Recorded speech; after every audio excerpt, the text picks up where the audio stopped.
हर खबर पर होगी आपकी पकड़। डाउनलोड कीजिए एबीपी लाइव ऐप। अभी एक मैसेज आया, मैं पढ़ के सुनाना चाहती हूँ। रूबिका जी, इस लड़ाई में हम सब आपके साथ हैं। आप बेटियों को इंसाफ की गुहार नहीं लगानी, इंसाफ अब बेटियों को खुद करना होगा।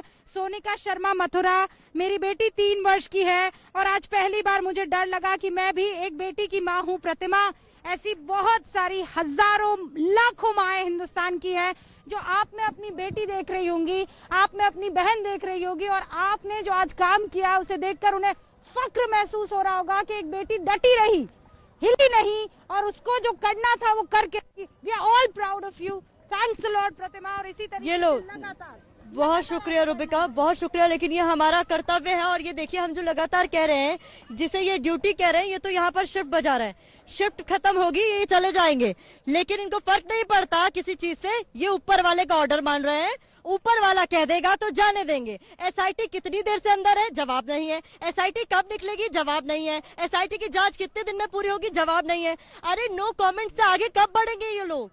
और आजकल तो खामोशी। इंद्रजीत, मुझे ये बताइए, आप तो फोरेंसिक एक्सपर्ट है, खूब पढ़ाई की हुई है आपने इसके बारे में। ये जो पुलिस कह रही है, दावा किया गया यूपी पुलिस की तरफ से कि देखिए पोस्टमार्टम रिपोर्ट में और फोरेंसिक रिपोर्ट में ये जांच हो, ये चीजें सामने आ गई है, मेडिकल रिपोर्ट में भी कि उसका रेप नहीं हुआ है। डेथ डिक्लेरेशन कुछ और कहते। देखिए, सिर्फ पोस्टमार्टम रिपोर्ट से बिल्कुल तय नहीं हो सकता कि किसी का रेप हुआ है या नहीं हुआ है। अगर आप सिस्टमेटिक इन्वेस्टिगेशन की बात करें तो पोस्टमार्टम रिपोर्ट एक इनिशियल मेडिकल इन्वेस्टिगेशन का डॉक्यूमेंट होता है, सबसे प्रारंभिक होता है। उसके बाद एक प्रोटोकॉल है, सरकार के रूल्स हैं, उस प्रोटोकॉल के हिसाब से विक्टिम के नाखून के मटेरियल को सीज करना होता है, हेयर को सीज करना होता है। डीएनए जांच में, डीएनए सैंपलिंग में कम से कम 12 से 15 दिन का वक्त लगता है। एबीपी न्यूज की खबर का असर देखिए आप। उमा भारती ने योगी आदित्यनाथ की सरकार पर सवाल उठाया है और उमा भारती ने ट्वीट किया है। नीरज, वो ट्वीट किया है, वो ट्वीट जरा आप पढ़ के सुनाइए। लेकिन इस वक्त मुझे अभी ये जानकारी मिली है कि उमा भारती ने बाकायदा अपनी ही सरकार के मुख्यमंत्री पर सवाल उठा दिए हैं। परिवार और गांव की घेराबंदी से नाराज उमा भारती दिखाई दे रही है। नीरज, क्या लिखा?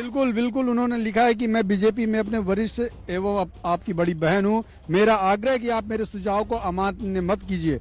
आप एक बहुत ही साफ सुथरी छवि के शासक हैं। मेरा आपसे अनुरोध है कि आप मीडिया कर्मियों को एवं अन्य राजनीतिक दलों को लोगों के पीड़ित परिवार से मिलने दीजिए। सीधे तौर पर उमा भारती ने ये सवाल खड़े किए हैं सरकार पर, प्रशासनिक व्यवस्था पर कि आप लोग ऐसा कीजिए। उन्होंने ये भी जिक्र किया कि मैं कोरोना वार्ड में हूँ, बेचैन हूँ, चिंतित हूँ। अगर मैं कोरोना पॉजिटिव ना होती तो मैं उस गांव में उस परिवार के साथ बैठी होती। एम्स ऋषिकेश में छुट्टी होते ही मैं हाथरस उस पीड़ित परिवार से मिलने जरूर जाऊंगी। ये इस वक्त की बड़ी खबर एक बार फिर से बस मैं पढ़ लेना चाहती हूँ। सीएम योगी से उमा भारती ने क्या कहा? मैं बीजेपी में आपसे वरिष्ठ एवं आपकी बड़ी बहन हूँ। उमा भारती लिख रही हैं यूपी के सीएम योगी आदित्यनाथ के लिए। मेरा आग्रह है कि आप मेरे सुझाव को अमान्य मत करिएगा। आप एक बहुत ही साफ सुथरी छवि के शासक हैं। मेरा आपसे अनुरोध है कि आप मीडिया कर्मियों को एवं अन्य राजनीतिक दलों को पीड़ित परिवार से मिलने दीजिए। मैं कोरोना वार्ड में आज बहुत बेचैन हूँ। अगर मैं कोरोना पॉजिटिव ना होती तो मैं भी उस गांव में उस परिवार के साथ बैठी होती। एम्स ऋषिकेश से छुट्टी मिलते ही मैं हाथरस में उस पीड़ित परिवार से जरूर मिलने के लिए जाऊंगी। योगी आदित्यनाथ, अब तो मान लीजिए। उमा भारती कह रही हैं आपसे, एक साध्वी कह रही है, आप तो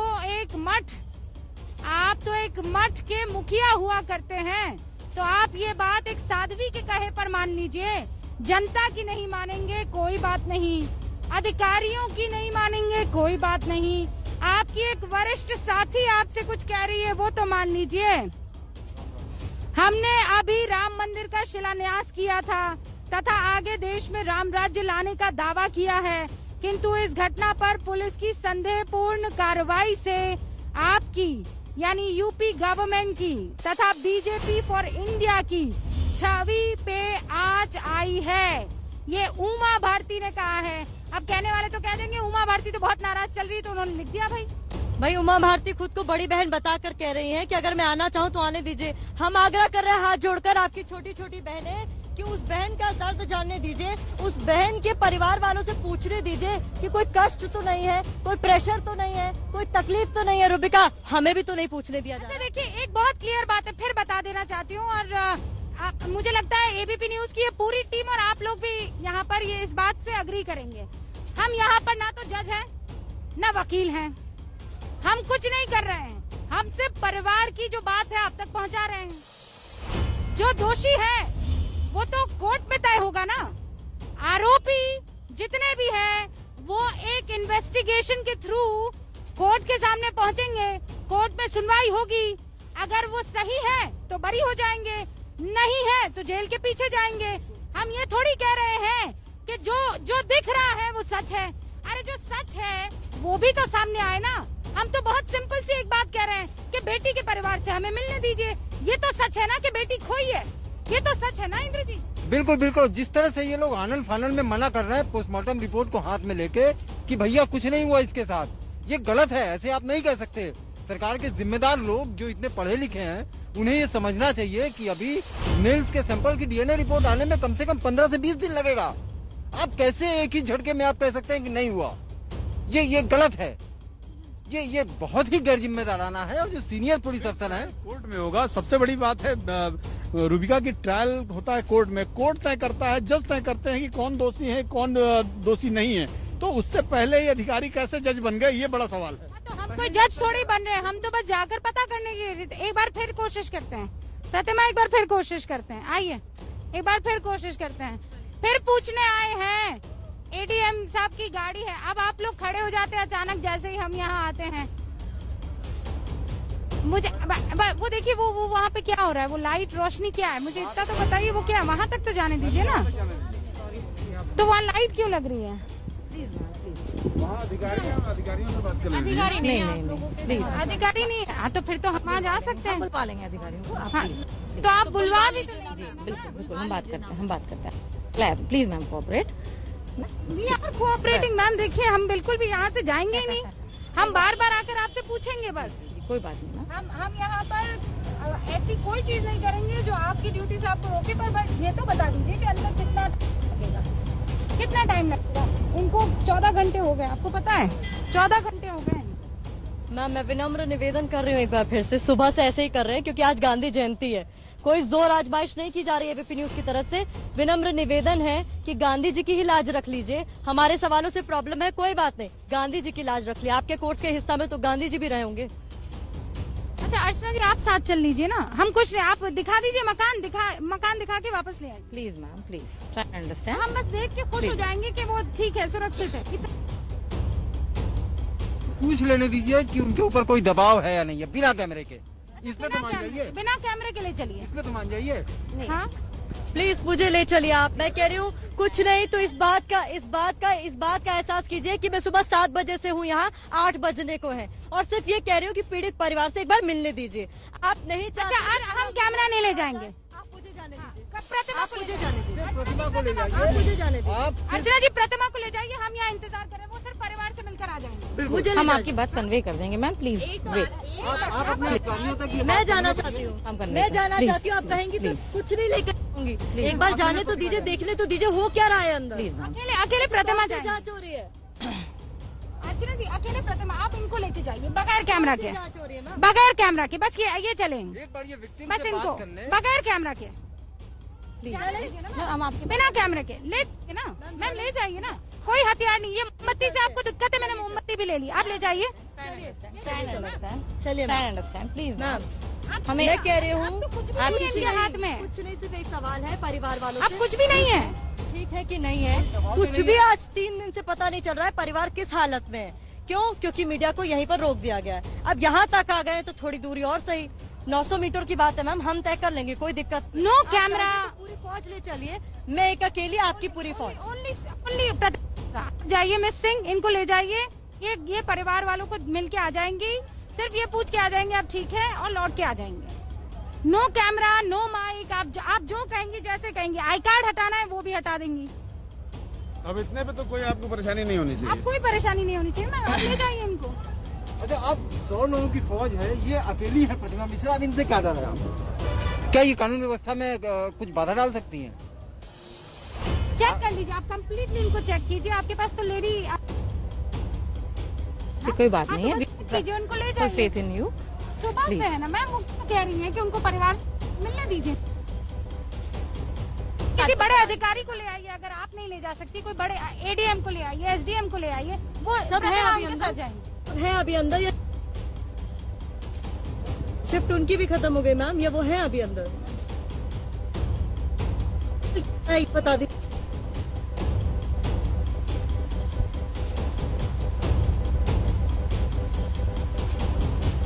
कर ली।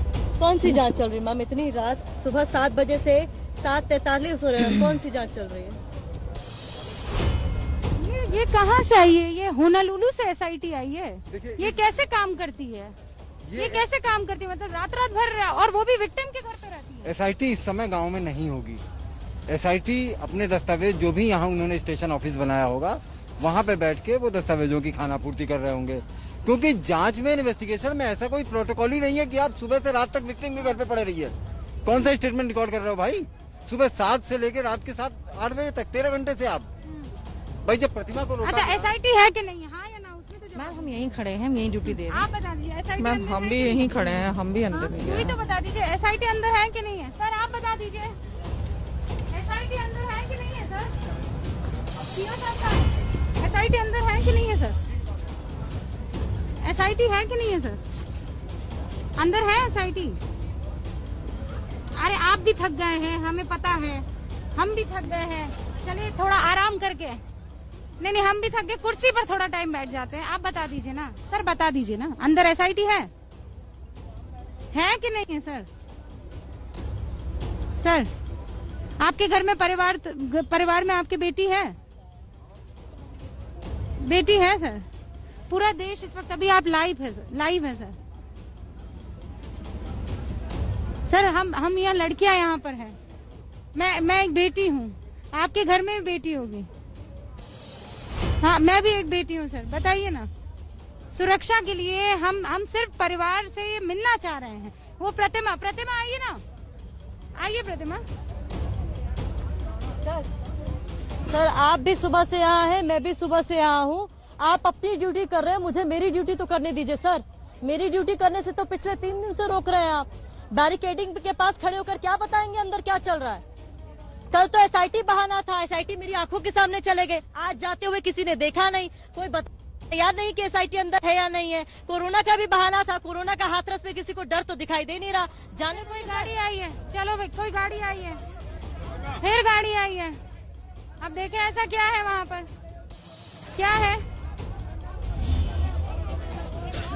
फिर एक बार यहाँ पर हलचल बढ़ी है। एक बार फिर से हेलमेट पहनकर रात को एक बार फिर से पुलिस के ये तमाम सिपाही जो हैं आ चुके हैं। नीरज क्या हो रहा है? बिल्कुल रुपिका, मैं आपको बता दूं, यहाँ माहौल टेंस हो गया है। पता चल रहा है कि किसी महिला पत्रकार को अंदर पीट दिया गया है, उसके साथ दुर्व्यवहार हुआ है। उसके बाद से कुछ मीडिया कर्मी भी हैं जो यहाँ पे वो भी टेंस हो रहे हैं। वो लोग बार बार पुलिस वालों से कह रहे हैं कि हमें अंदर जाने की इजाजत, अंदर जाने की इजाजत जो है लगातार मांगा जा रहा है। लगातार इजाजत जो है वो मांगी जा रही है।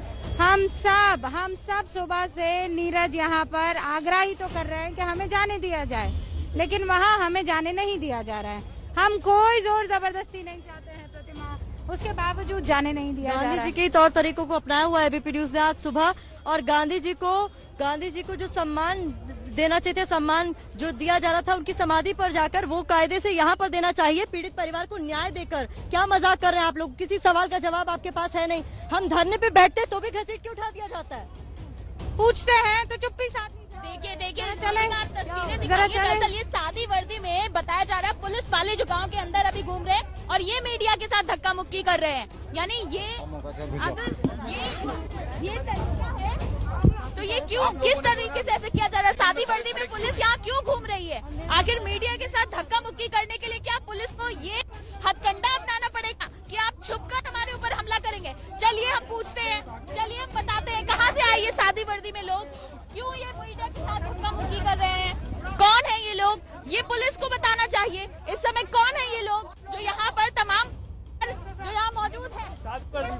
धक्का मुक्की हो रही है और ये लोग गांव के अंदर दाखिल हो रहे हैं। ये लोग एडीएम रिकॉर्ड कर रहे हैं। मुझे नहीं मालूम, मुझे नहीं मालूम। धक्का दोगे? अंदर एक लड़की को बहुत मारा है। धक्का मुक्की नहीं, धक्का मुक्की नहीं, धक्का मुक्की नहीं, धक्का मुक्की नहीं, धक्का मुक्की नहीं। इस तरीके से नहीं चलेगा, इस तरीके से नहीं चलेगा, इस तरीके से नहीं चलेगा। कुछ लोग आरोप ये लगा रहे हैं कि 2 पुलिसकर्मी थे जो कि मीडिया वालों की वीडियो बना रहे थे और ये किए सहयोगी मीडिया कर्मी हैं। इनका दावा है कि पुलिस के लोगों ने और कुछ लोगों ने जो सादी वर्दी में थे इनके ऊपर अटैक किया। तो ये एक विवाद यहाँ पे फिलहाल चल रहा है। ये देखिए, तो ये पत्रकारों पे अब हमले जैसी तस्वीरें रात होते होते धीरे धीरे सामने आ रही हैं, जिसके चलते पुलिस कर्मियों से जो पत्रकार हैं वो शिकायत कर रहे हैं। लेकिन वाकई ये रूबिका दुर्भाग्यपूर्ण है। एडीएम साहब, एडीएम साहब एक सेकंड इधर आ जाइए। एडीएम साहब, एडीएम साहब, एडीएम साहब एक सेकंड आ जाइए। एडीएम साहब एक सेकंड आ जाइए। एडीएम साहब इधर आइए ना। मैडम कैसी बातें कर रही हैं? क्या वो हुआ? मर जाएगा, पीएम हो जाएगा, उसका बाद में पीएम कराना पड़ेगा। अंदर महिला रिपोर्टरों को मारा जा रहा है। उनको बचा रही है पुलिस। कुछ लोगों की पुलिस से शिकायत है कि 2 मीडिया कर्मी शायद अंदर गए थे, उनको बुरी तरह मारा जा रहा है। तो कुछ पत्रकार यहाँ पुलिस अधिकारियों से कह रहे हैं कि उनको सुरक्षा दी जाए और उनको रेस्क्यू कराया जाए। और कुछ पत्रकारों को हमने देखा उनके कपड़े फटे हुए थे। तो अब छुटपुट रात होते होते हमले जैसी चीजें सामने आ रही हैं। ये एक्स्ट्रा फोर्स इसीलिए मंगवाई गई थी, जो एक्स्ट्रा फोर्स एबीपी न्यूज के कैमरे पर दिखाई दी थी वो इसीलिए मंगाई गई थी कि अगर कोई भी सवाल पूछने की कोशिश करेगा उसके साथ मार पिटाई और हाथापाई की जाएगी। अभी भी हम कोशिश कर रहे हैं तो इसी तरीके से रोका जा रहा है जैसे अब ये मामला हमला कर दिया जाएगा मीडिया की तरफ से। ये मामला अब मुझे लगता है बहुत आगे तक जाने वाला है। हम एक बहुत छोटे से अंतराल के लिए रुक रहे हैं। ये ठीक नहीं है। जिस तरीके से सादी वर्दी में आप यहाँ घूम घूम कर पत्रकारों को, ये देखिए ये बत्तियां बुझेंगी नहीं, ये कैमरा बंद नहीं होगा।